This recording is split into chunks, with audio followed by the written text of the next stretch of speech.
નમસ્કાર વિદ્યાર્થી મિત્રો, આજે આપણે ક્રિયાત્મક સંશોધન વિશે સમજીશું. તો ક્રિયાત્મક સંશોધનનો અહેવાલ આપણે તમારે સેમેસ્ટર 3માં 4માં ઇન્ટર્નશીપ અંતર્ગત તમારે કરવાનું હોય છે અને એનું સંશોધન પણ કરવાનું હોય છે. તો એના સોપાનો આ મુજબ છે. પહેલું છે સમસ્યા, બીજું છે સમસ્યા ક્ષેત્ર, ત્રીજું છે પાયાની જરૂરી માહિતી, ચોથું છે સમસ્યાના સંભવિત કારણો, પાંચમું છે ક્રિયાત્મક ઉત્કલ્પનાઓ, છઠ્ઠું પ્રયોગ કાર્યની રૂપરેખાઓ, સાતમું મૂલ્યાંકન, તારણ અને પરિણામ અને અનુકાર્ય. આ 8 મુદ્દાઓ સમાવેશ થાય છે. એમાં પહેલું છે, આપણે જોઈએ તો પ્રસ્તાવના જોશું સૌપ્રથમ. તો કે આ મુદ્દામાં સામાન્ય રીતે ક્રિયાત્મક સંશોધનની સમસ્યા શું સૂચવે છે, તેનો ઉકેલ શા માટે જરૂરી છે, તેનાથી શિક્ષણમાં સુધારો લાવી શકાય તેમ છે, તેની ટૂંકમાં માહિતી રજૂ કરવી જોઈએ. સમસ્યા છે કે આ મુદ્દામાં સમસ્યાનો ખાસ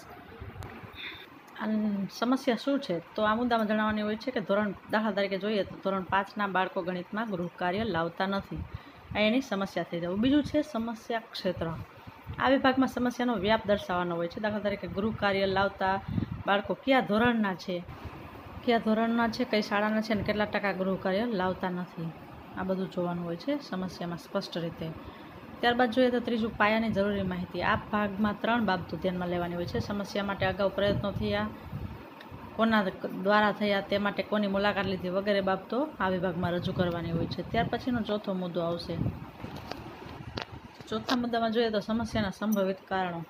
કે આ સમસ્યા છે, આપણે ધોરણ 5ના વિદ્યાર્થીઓ ગૃહ કાર્ય લાવતા નથી, તો એનું શું કારણો હોઈ શકે એ તપાસવાના છે અને સંભવિત એની યાદી રજૂ કરવાની છે. આ ભાગમાં સમસ્યા નિદાન તરીકે પણ ઓળખવામાં આવે છે. આ કારણો રજૂ કરવા, એનો આધાર કયો છે, હકીકત કે ધારણા કે તેમાં શું છે, એ બધું તપાસ કરવાનું હોય છે.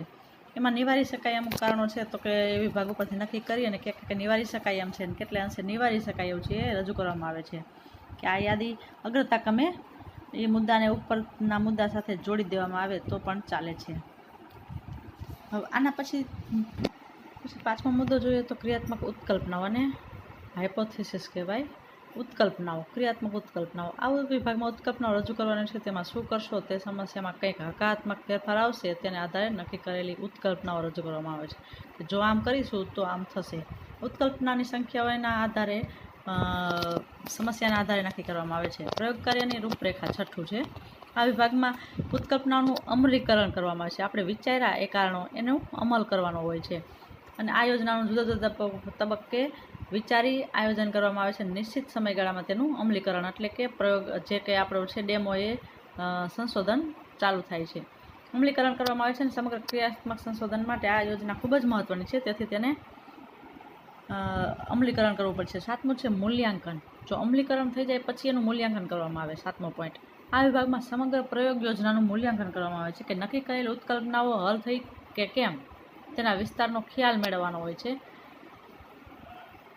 આઠમું છે તારણ, પરિણામ અને અનુકાર્ય. આ વિભાગમાં પ્રયોગનો નિષ્કર્ષ શું જ આવ્યો, કેટલા ટકા સફળતા મળી, આ કારણોમાં સફળતા ન મળી તો ન મળવાનું કારણ શું છે, એ માટે અનુકાર્ય કરી શકાય. અનુકાર્ય એટલે ને પછીનું ફરી વખત કરવાનું કાર્ય. એનો વિસ્તારથી અહેવાલ આ વિભાગમાં આપવામાં આવે છે. તો આવી રીતના બધા જ સોપાનો ધ્યાનમાં રાખી અને અહેવાલ લેખન સરળ શુદ્ધ ભાષામાં કરવું જોઈએ. તેમાં પ્રાંતિકતા કે પ્રાદેશિકતાને સ્થાન નથી હોતું. અહેવાલમાં તળદી ભાષાનો નહીં પણ શિષ્ટ ભાષાનો પ્રયોગ થવો જોઈએ. સંશોધન અહેવાલ શુદ્ધ, ચોક્કસ હોય તેની સાથે સાથે પ્રભાવિક શૈલીમાં પણ અસરકારક રજૂઆતવાળો હોવો જોઈએ. વિદ્યાર્થી મિત્રો, આજે આપણે ક્રિયાત્મક સંશોધન વિશે માહિતી મેળવીશું. તો કોઈ પણ વિષય હોય, તમે વર્ગખંડની અંદર નાનું એવું સંશોધન કરી શકો છો. ગુણવંત શાહે કહેલું છે કે ક્રિયાત્મક સંશોધન એ વર્ગખંડનું નાનામાં નાનું સંશોધન છે. તો એ સંશોધન આપણે અમુક સમસ્યાઓ બાળકોને ઉદ્ભવે છે એનું નિરાકરણ લાવવાનું છે.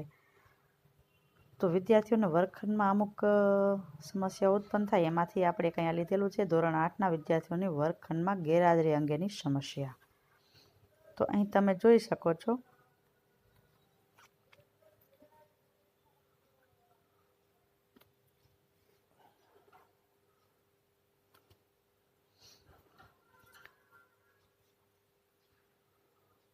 આ આપણી સમસ્યા છે સંશોધનની મૂળ. તો હવે આપણે ક્રમશઃ ક્રિયાત્મક સંશોધનના સ્ટેપ વાઇઝ ક્રિયાત્મક સંશોધનનું એક નમૂનો જોશું.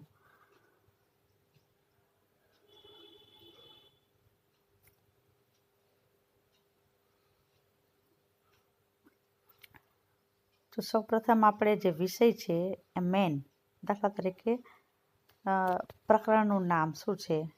સંશોધન છે, ક્રિયાત્મક. હવે એને પ્રસ્તાવના, શરૂઆતમાં પ્રસ્તાવના એની લખવાની થાય. તો પ્રસ્તાવના લખો, એમાં ટોપિક વાઇઝ એને સૂચિ બતાવી અને અનુક્રમણિકા લખી શકાય છે. તો પેલું છે એમાં સમસ્યા, પછી છે સમસ્યા ક્ષેત્ર, પછી સમસ્યાના સંભવિત કારણો,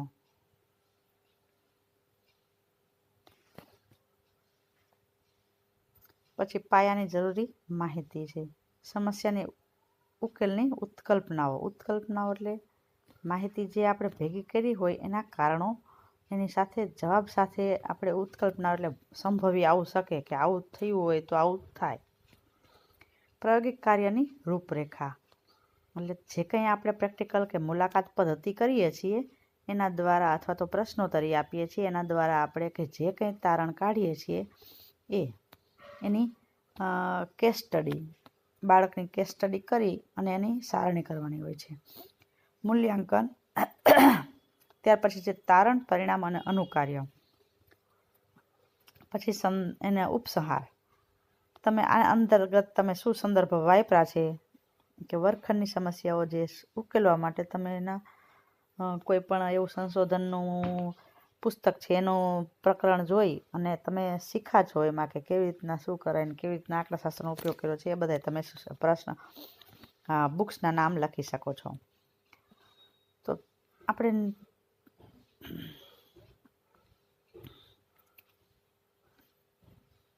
જણાવ્યા મુજબ આપણે જોઈએ છીએ કે શરૂઆતનું પહેલું જ પ્રસ્તાવના છે. તો પ્રસ્તાવના હોય અને પછી એની જે મેન આવે છે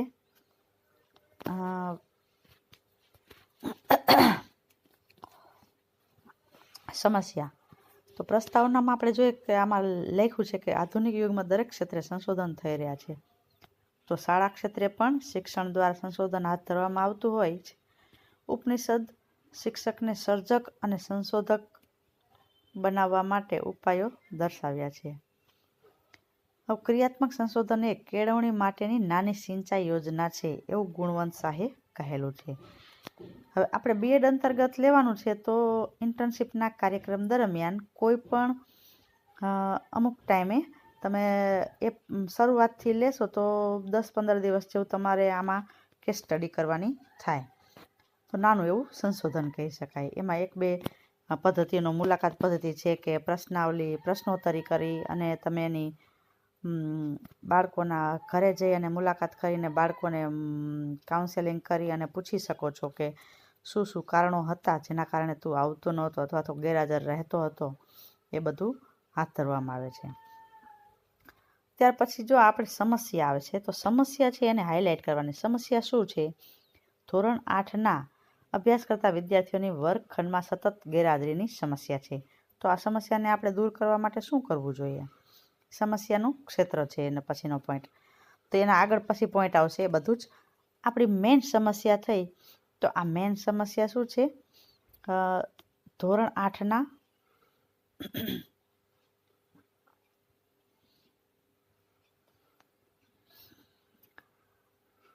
જો તમને વાયવામાં એવા જ પ્રશ્ન પૂછશે કે તમારી સમસ્યા જણાવો, તમે ઇન્ટર્નશીપ દરમિયાન શું સમસ્યા લીધી, તો આ તમારી સમસ્યા થાય. શું થાય? સમસ્યા. સમસ્યા શું છે? ધોરણ 8નો વર્ગમાં વિદ્યાર્થીઓની વર્ગખંડમાં સતત ગેરહાજરી એની સમસ્યા લીધી છે તમે. ત્યાર પછી આપણે જોઈએ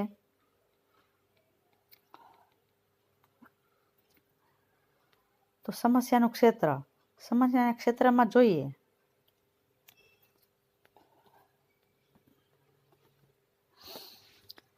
સમસ્યા ક્ષેત્ર શું થાય? શાળાનું નામ. તો શાળા તમે જે શાળામાં તમે ઇન્ટર્નશીપ કરી રહ્યા છો અહીંયા તમારે એનું નામ લખવાનું રહેશે. દાખલા તરીકે શ્રી વૃજેન્દ્ર પ્રાથમિક શાળા કે માધ્યમિક શાળા એ સમસ્યાનું ક્ષેત્ર છે. ગામનું નામ શું છે? તમે એ લખેશો ચરાડવા, અહીંયા એનો તાલુકો દર્શાવવાનો છે, અહીંયા એનો જિલ્લો, પછી એનો પિનકોડ એડ્રેસ આવડતું હોય તો ઠીક છે, નકર તમે ન લખો તો પણ ચાલશે. પણ આ સમસ્યા ક્ષેત્ર શું થયું? ધોરણ 8ના વિદ્યાર્થીઓ પણ કોના? વ્રજેન્દ્ર પ્રાથમિક કે માધ્યમિક શાળાના ધોરણ 8 એ અથવા બી, ઝાઝા વર્ગ હોય તો સ્પેસિફાય કરી નાખવાનું. ધોરણ 8ના વ્રજેન્દ્ર પ્રાથમિક કે માધ્યમિક શાળાના વિદ્યાર્થીઓ, આ એનું સમસ્યા ક્ષેત્ર થયું. તો યાદ રાખશો મિત્રો, સમસ્યા ક્ષેત્ર તમને પૂછે કે તમારી સમસ્યાનું સમસ્યા ક્ષેત્ર શું હતું, તો વ્રજેન્દ્ર પ્રાથમિક કે માધ્યમિક શાળાના અથવા તો જે તે તમે ટોપિક લીધો છે એ શાળાના ટોપિકના વિદ્યાર્થીઓ.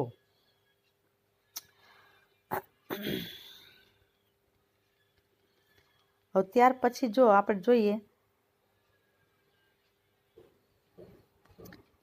સમસ્યાના સંભવિત કારણો. સંભવિત કારણો શું હોઈ શકે? તો સંભવિત કારણો ઘણા બધા હોઈ શકે છે કે શું કામ ગેરહાજર રહે છે. તો સમસ્યા સ્પષ્ટ થતાં આપણને એટલું જાણવા મળે કે વિદ્યાર્થીઓ વર્ગખંડમાં વધુ ગેરહાજરી ઘણા કારણોસર જવાબદાર હોઈ શકે છે.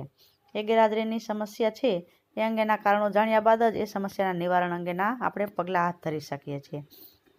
તો હવે તમારા જે શિક્ષણ કાર્ય દરમિયાન ધ્યાનમાં રાખી અને એના સંભવિત કારણો જે તમને જોવા મળે છે એની સ્પષ્ટતા કરવાની છે કે ગેરહાજરીની સમસ્યાના સંભવિત કારણો ક્યાં ક્યાં છે એ તમારે જોવાના છે. તો આ સમસ્યાના સંભવિત કારણો છે એને તમે કોઠામાં કે એક સરસ મજાની આકૃતિ સાથે પણ પોઈન્ટ વાઇઝ લખી શકો છો. જો અહીંયા લખ્યું છે કે શાળામાં પૂરતું વાતાવરણ નહીં મળતું હોય, પેલું કારણ છે. પછી વિદ્યાર્થીઓની શારીરિક ખામીને કારણે ગેરહાજર હોઈ શકે છે. શારીરિક એટલે તમને અપંગ કે અંધ હોય એને તકલીફ થઈ હોય ત્યારે પણ એ સતત ગેરહાજર રહી શકતા હોય છે. વિદ્યાર્થીઓને વિષય પ્રત્યે અણગમો ધરાવતા પણ હોય. વિદ્યાર્થીઓ છે એ વિષય પ્રત્યે અણગમો ધરાવતા હોય એટલે કે એને રસ ભણવા પ્રત્યે ન હોય. ટૂંકમાં ઘરમાં શિક્ષણ બાબતનું વાતાવરણ ન હોય તો પણ ગેરહાજરી ઉદ્ભવે છે. એના ઘરમાં પણ શિક્ષણ પ્રત્યેનું વાતાવરણ ન ઉદ્ભવતું હોય તો પણ એ ગેરહાજરી ઉદ્ભવે છે. વિદ્યાર્થીઓની મંદ અર્થગ્રહણ શક્તિના કારણે શાળાએ આવી શકતા ન હોય તેવું પણ બની શકે છે. આના સિવાય વિદ્યાર્થીઓ અત્યારે બાળ મજૂરીએ જતા હોય એ પણ કારણ આવી શકે છે, જેના કારણે વિદ્યાર્થી સતત ગેરહાજર રહે છે. નામને દાખલો આપી જાય છે અને એનું નામ ચાલ્યા રાખે છે અને બાળક કામે લાગી જાય છે, એના કારણે પણ બાળક સતત ગેરહાજર રહી શકે છે. આના પછી આપણે નવો પોઈન્ટ પણ ઉમેરી શકીએ છીએ. આ બધા જ કારણો લઈ અને એમાં આધાર શું છે, એની ધારણા શું છે કે હું શું કરી શકું, તમે આમાં શું કરી શકશો, એ બધું કરવાનું છે અને એને અગ્રતા ક્રમ આપી અને એને સ્પેસિફાય કરવાના છે.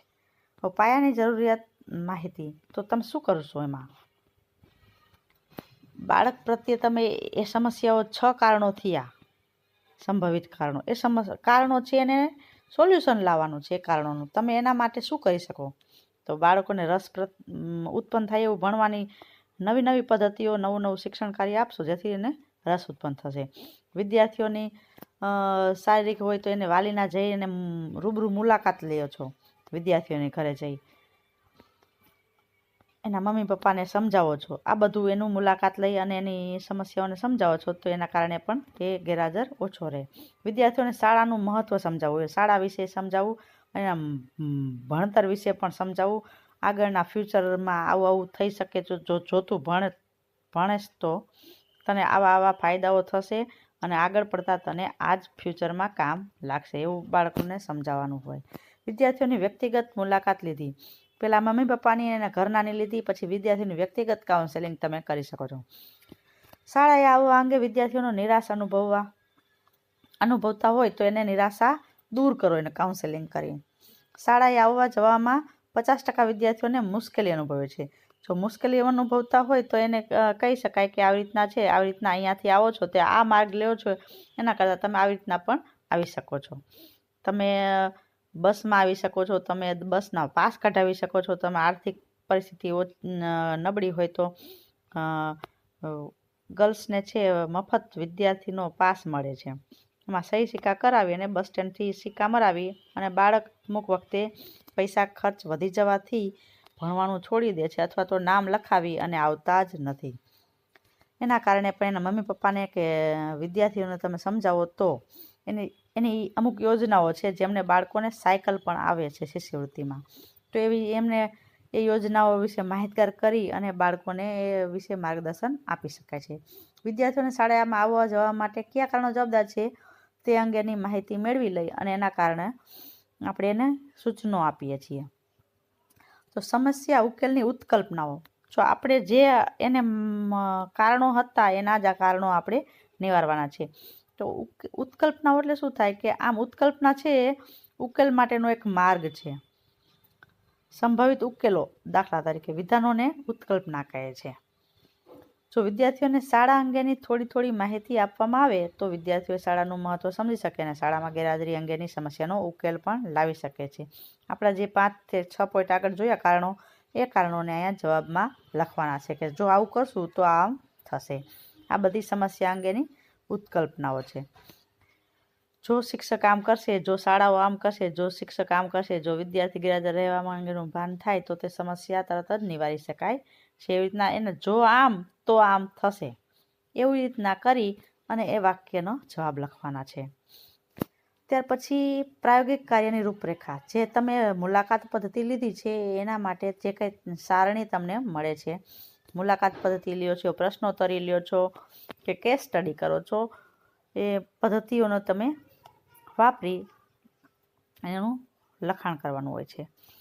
જો આપણે અગાઉ સમસ્યા જોઈ તે ધોરણ 8ના વિદ્યાર્થીઓ શાળામાં વધુ પડતી ગેરહાજરી ધરાવે છે તો આ સમસ્યા શા માટે ઉદ્ભવતી હશે, તેના સંભવિત કારણોને આધારે ઉત્કલ્પનાઓ શાળા રચવામાં આવી અને આ સમસ્યાના નિવારણ માટેની કેટલીક પ્રવૃત્તિઓ નીચે મુજબ કાર્યો કરવાથી, એટલે કે વિદ્યાર્થીઓની વર્ગમાં ગેરહાજરી માટેની યોગ્ય માહિતી આપવામાં આવે.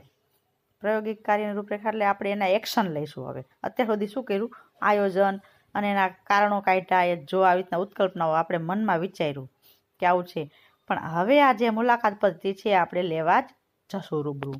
જે તે ક્લાસમાં સ્ટુડન્ટ ભણે છે કેમ ગેરહાજર રહે છે એના મમ્મી પપ્પા પાસે જઈશું, એ આપણે કરવાનું છે. શાળામાં વધુ વિદ્યાર્થીઓની ગેરહાજરી માર્ગદર્શન બાદ જોવા મળ્યું કે ધોરણ 8ના વિદ્યાર્થીઓ ગેરહાજર રહે છે અને એના ઘરે જઈ અને મુલાકાત પદ્ધતિ કરી અને અમુક બાબતોનું સમજણ આપી અને માર્ગદર્શન આપી અને એની સમસ્યાઓને દૂર કરવામાં આવી. આવી બધી તમારે કાર્યક્રમની રૂપરેખા લખવાની છે. ત્યારબાદ તમારું મૂલ્યાંકન, કે સંશોધન કાર્યનું મૂલ્યાંકન 3 રીતે થઈ શકે છે: અવલોકન દ્વારા, કસોટી દ્વારા અને મૂલ્યાંકન કરીને. તમે અવલોકન એટલે અહીંયા જઈ અને બાળકનું અવલોકન કરીને પ્રશ્ન પૂછી અને અવલોકન કરી, પછી પ્રશ્નોત્તરી જે કંઈ છે એને કાઉન્સેલિંગ કરીને અવલોકન કરો છો એ મુજબ, તમે ધારો છો એ મુજબ, અને કસોટી પ્રશ્નોત્તરી આપી અને એના જવાબ કેટલા સાચા પડે છે એના ઉપર આધારે તમે બાંધી શકો છો અનુમાન. આ બધી જ દ્વારા તમે મૂલ્યાંકન કરી અને બાળકને ગેરહાજર ન રહેવા માટેની શિક્ષકોની ચકાસણી કરવામાં જે કંઈ આવે છે એ મૂલ્યાંકન કહેવાય છે. પછી તારણ જે કંઈ આવે છે એ તમારી સમસ્યાનું તારણ શું આવ્યું, તો કે પ્રાયોગિક કાર્ય દ્વારા જાણવા મળ્યું કે શાળામાં શિક્ષકના અભાવથી વિદ્યાર્થીઓની ગેરહાજરી અંગેની સમસ્યા ઉત્પન્ન થાય છે. જો બાળકો શું કામ ભણવા નથી આવતા, તો કે સરકાર દ્વારા શિક્ષકોની ઘટ છે. તો શિક્ષકોની પૂરતા પ્રમાણમાં હાજરી ન હોય અથવા તો ન હોય તો ધોરણ 8નો વર્ગમાં વિજ્ઞાન અને ગણિત કે ઇંગ્લિશ કોઈ ભણાવતું જ ન હોય તો બાળકોને ભણવામાં રસ ઉત્પન્ન થાય નહીં અને આગળ ભણવા આવે નહીં, અને વધારે પડતા ખાલી જગ્યાના કારણે આવા પ્રશ્નો ઉદ્ભવી પણ શકે છે.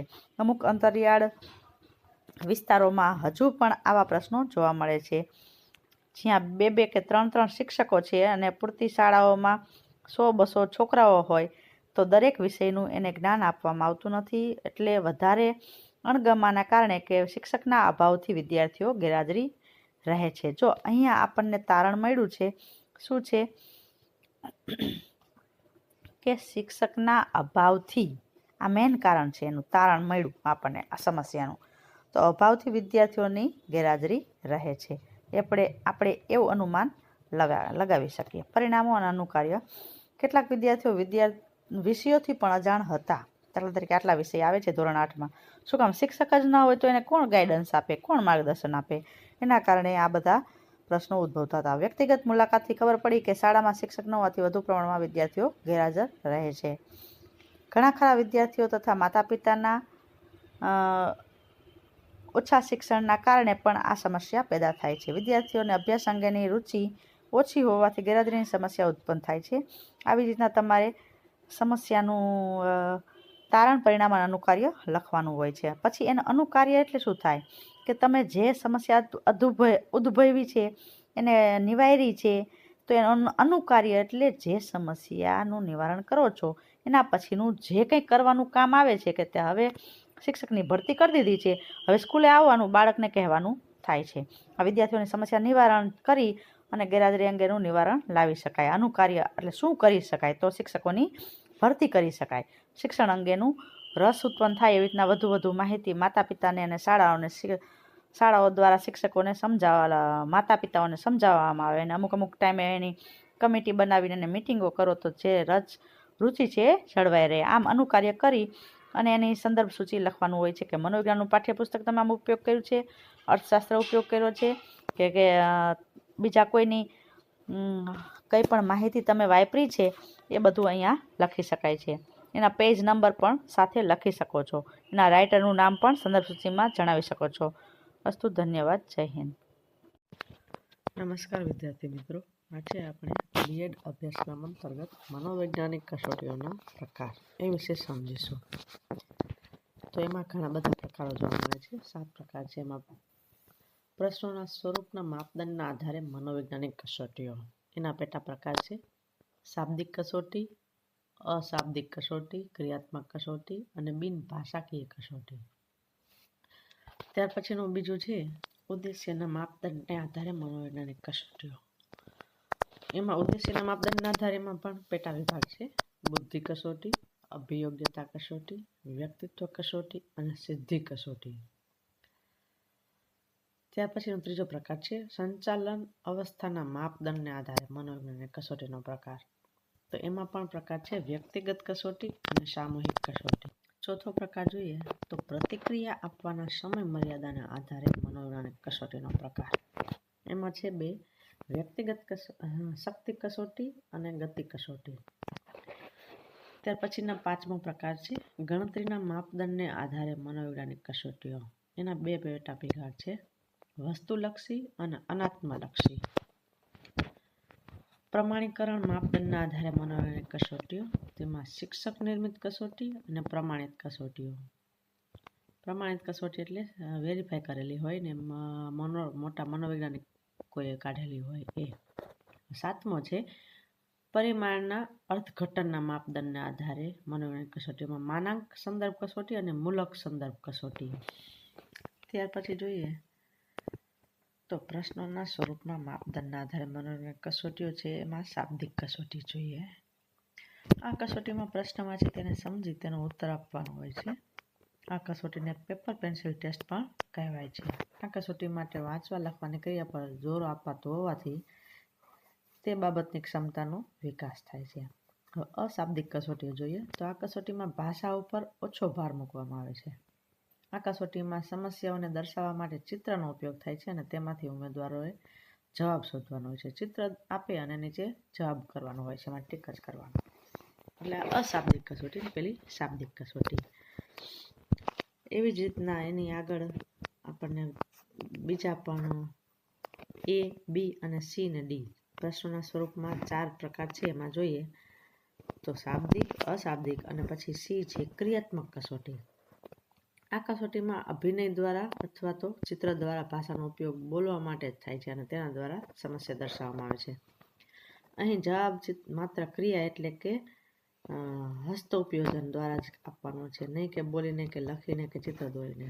ખાલી ક્રિયા કરીને જવાબ આપવાનો છે. બિનભાષાકીય કસોટી. આ કસોટીમાં ભાષાનો ઉપયોગ થતો નથી, એટલે કે સંકેતના માધ્યમથી આ કસોટી આપવાની હોય છે, ઈશારા દ્વારા. બીજા પ્રકારના પેટા વિભાગ જોઈએ તો ઉદ્દેશ્યના માપદંડને આધારે મનોવૈજ્ઞાનિક કસોટીઓ. એમાં છે બુદ્ધિ કસોટી. આ કસોટીનો ઉદ્દેશ્ય ઉમેદવારોની બુદ્ધિ માપવાનો હોય છે અને તે શાબ્દિક, અશાબ્દિક, લેખિત, મૌખિક, ક્રિયાત્મક વગેરેમાંથી કોઈ પણ હોઈ શકે છે. અભિયોગ્યતા કસોટી. અભિયોગ્યતા એટલે ઉમેદવારમાં રહેલી વિશિષ્ટ પ્રકારની શક્તિ અથવા તો આવડત. આ કસોટી દ્વારા આ કસોટી દ્વારા તે શક્તિનું અથવા તો આવડતનું માપન કરવાનું હોય છે. વ્યક્તિત્વ કસોટી એના પછીની છે. તો આ કસોટી દ્વારા વ્યક્તિના વ્યક્તિત્વ જેમ કે વ્યક્તિના લક્ષણો, રસ, વૃત્તિ વગેરેનું માપન કરવામાં આવે છે. ત્યાર પછી છે સિદ્ધિ કસોટી. આ કસોટીમાં કોઈ ઉમેદવાર કે વ્યક્તિ દ્વારા કોઈ વિશિષ્ટ ક્ષેત્રમાં મેળવેલી સિદ્ધિનું માપન કરવામાં આવે છે. જેમ કે ચેસ ચેમ્પિયન છે, એ બધી કસોટીઓ હોય એ મોટા પાયે કરવામાં આવે છે. મહાન ક્રિકેટરો છે એ બધાની કસોટીઓ એ સિદ્ધિ કસોટીઓ કહેવાય. ત્રીજું છે સંચાલન અવસ્થામાં માપદંડને આધારે મનોવૈજ્ઞાનિક કસોટીઓ. એમાં વ્યક્તિગત કસોટી અને સામૂહિક કસોટી છે. સંચાલનના આધારે એટલે કે આ કસોટી જે તે સમયે માત્ર એક જ ઉમેદવાર આપી શકે છે અને આવી કસોટી લેનાર વ્યક્તિ નિપુણ અને તાલીમ પામેલો હોવો જરૂરી છે. તો જ આ કસોટીમાં સચોટ પરિણામ મળી શકે છે. સામૂહિક કસોટી. આ કસોટી માટે ઉમેદવારોને ચોક્કસ સમય ફાળવવામાં આવે છે. આ કસોટીમાં કસોટીના સમાન લેવલ પર કરવાનો હોય છે. કસોટી પરથી ઉમેદવારને જે તે સમસ્યા આપેલી હોય એના વિશે કેટલી ઝડપથી માહિતી આપી શકે છે તે માપી શકાય છે. એની ગતિ એટલે એનું ઝડપ એ પણ માપવાની હોય કે એની વ્યક્તિને જે કંઈ આપવામાં આવે છે એ સમસ્યા એ કેટલી ઝડપી ઉકેલી શકે છે. એના આધારે એની કસોટી લેવામાં આવે છે. એટલે એ કસોટીને આપણે ગતિ કસોટી કહી છે. શક્તિ કસોટીને ગતિ કસોટી હોય.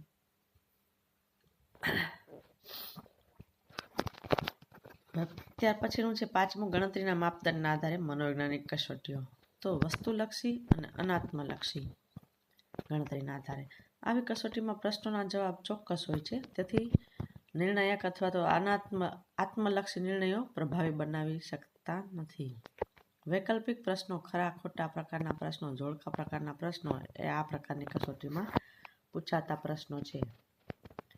અનાત્મલક્ષી કસોટી એટલે આ કસોટીમાં નિબંધ પ્રકારના ટૂંક જવાબી પ્રશ્નો હોય છે. એટલે એને અનાત્મલક્ષી કસોટી કહી છે. ત્યાર પછી છે છઠ્ઠું પ્રમાણીકરણ માપદંડના આધારે મનોવૈજ્ઞાનિક કસોટીઓ. શિક્ષક નિર્મિત કસોટી અને પ્રમાણિત કસોટી.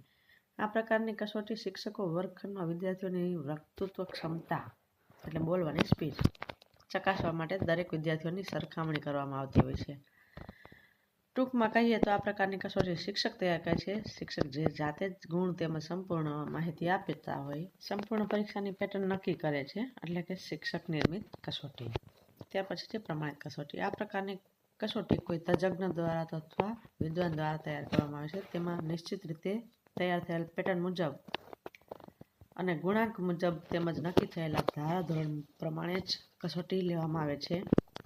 તેના પરથી વિદ્યાર્થી ઉપરાંત શિક્ષકનું પણ મૂલ્યાંકન થતું હોય છે. દાખલા તરીકે બ્લુ પ્રિન્ટ દ્વારા પ્રશ્નોત્તરી તૈયાર કરી છે પ્રમાણિત કસોટી કહેવાય. ત્યાર પછી સાતમું છે પરિમાણના અર્થઘટનના માપદંડના આધારે મનોવૈજ્ઞાનિક કસોટીઓ. તો માનાંક સંદર્ભ કસોટી અને મૂલક સંદર્ભ કસોટી. વિદ્યાર્થી બીજા વિદ્યાર્થીઓની સાપેક્ષે કેટલો ચડિયાતો છે એ કસોટી દ્વારા નક્કી કરી શકાય છે. માનાંક એટલે એકબીજાની સરખામણી. મૂલક સંદર્ભ એટલે વિદ્યાર્થીને ચોક્કસ નક્કી કરેલા હેતુ અને અનુલક્ષીને કેટલું આવડ્યું તેનું માપન આ કસોટી દ્વારા કરવામાં આવે છે. આવી રીતે મૂલક એટલે એનું મૂલ્ય કાઢવું કે કેટલું આવડે છે, આટલામાંથી આને કેટલું આવડ્યું છે. તો આમ આપણે આ 7 પ્રકારને મનોવૈજ્ઞાનિક કસોટીના પ્રકાર જોયા. હવે જોશું મનોવૈજ્ઞાનિક કસોટીનો એક નમૂનો. તો અમુક નમૂના અલગ અલગ હોય છે. સ્વનો હોય, વ્યક્તિત્વનો હોય, બુદ્ધિનો હોય. આવી વિદ્યાર્થી મિત્રો, આજે આપણે મનોવૈજ્ઞાનિક કસોટી આઈક્યુ ટેસ્ટનો એક નમૂનો લેવાના છીએ. તો દેસાઈ એક મનોવિજ્ઞાન છે. એના દ્વારા શાબ્દિક અશાબ્દિક સમબુદ્ધિ કસોટી એનો આપણે નમૂનો અહીંયા લીધેલ છે. તો એમાં કસોટી જે પત્રો આપેલા છે, પ્રશ્નો હોય અને નીચે એના MCQમાં જવાબ આપેલા હોય છે. જો અહીંયા એક નમૂનો દેસાઈનો શાબ્દિક અને અશાબ્દિક સમબુદ્ધિ કસોટી, વ્યક્તિગત નથી, સમબુદ્ધિ કસોટી છે. આપણે જોઈ શકીએ છીએ એ મુજબ અહીંયા લખેલું છે.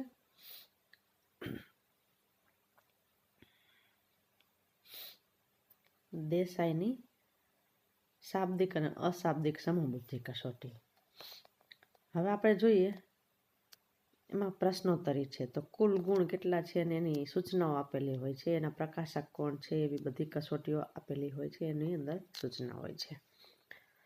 તો આપણે જોઈ શકીએ છીએ કે અહીંયા એની સૂચના છે, પછી અહીંયા મહાવરા કસોટી છે એવું લખેલું.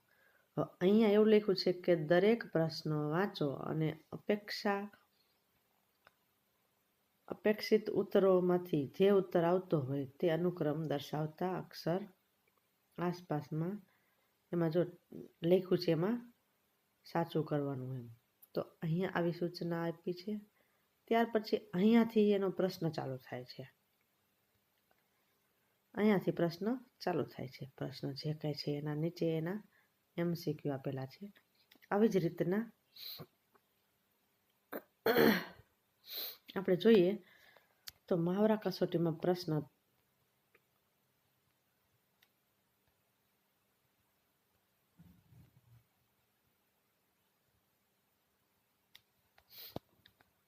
તો જો આમાં લખ્યું છે પેલું નીચેનામાંથી શું બીજાથી બધું જુદું પડે છે.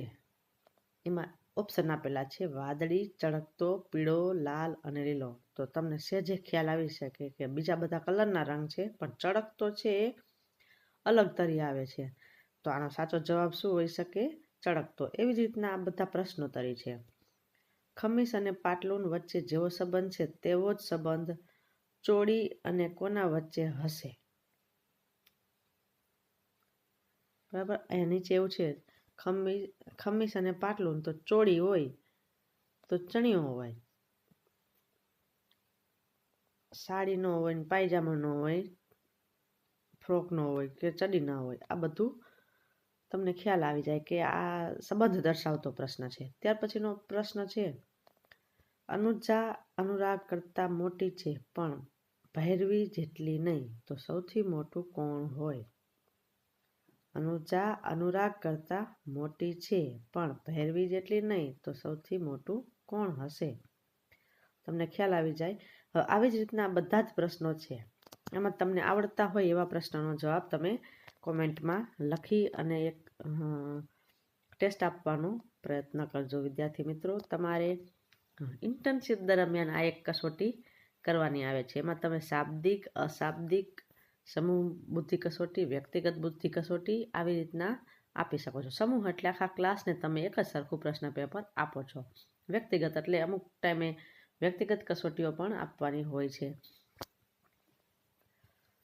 જે તમારો ટેસ્ટ પેપર તમારે જે એડમિશન લેવા જાઓ છો પ્રવેશમાં ક્યાંય પણ જગ્યાએ તો પ્રવેશ કસોટી રાખે છે, એ વ્યક્તિગત કસોટી છે. આવી રીતના આમાં અલગ અલગ મનોવૈજ્ઞાનિક એની બુદ્ધિ, વ્યક્તિત્વ કે પછી સ્વસંકલ્પના એને આધારે કોઈ પણ એક એવી બુદ્ધિ કસોટી કરવાની હોય છે. તો ઇન્ટર્નશીપ દરમિયાન તમારે પણ આવી એક બુદ્ધિ કસોટી અથવા તો વ્યક્તિત્વ કસોટી, સ્વસંકલ્પના અથવા કોઈ પણ એવી કસોટી કરવાની છે જેના દ્વારા તમે એનું સંચાલન કરી શકો અને મનોવૈજ્ઞાનિક કસોટી કરતાં આવડી જાય છે. જો આવું તમે જોઈશો તો અમુક આકૃતિઓ પણ નીચે છે. આકૃતિઓમાંથી કયું આકૃતિ સાચી છે, પછીનો ક્રમ કયો આવશે ને એવા બધા જ પ્રશ્નો હોય છે.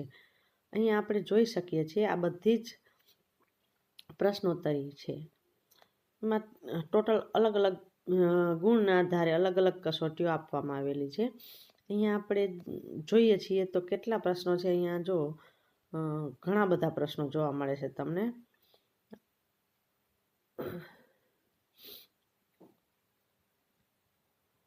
સો માર્ક્સ નહીં, 88 માર્ક્સનું એક પેપર છે દેસાઈનું.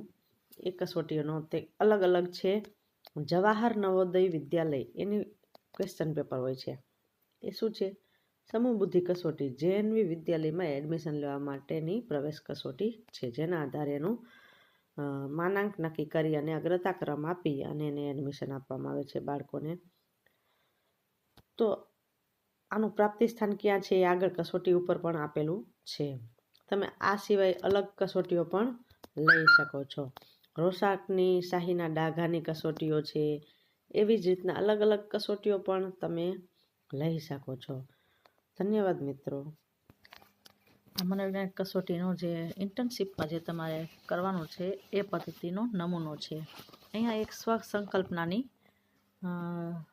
મનોવૈજ્ઞાનિક કસોટી લીધેલી છે, એનો નમૂનો પણ આપેલો છે જે તમે જોઈ શકો છો.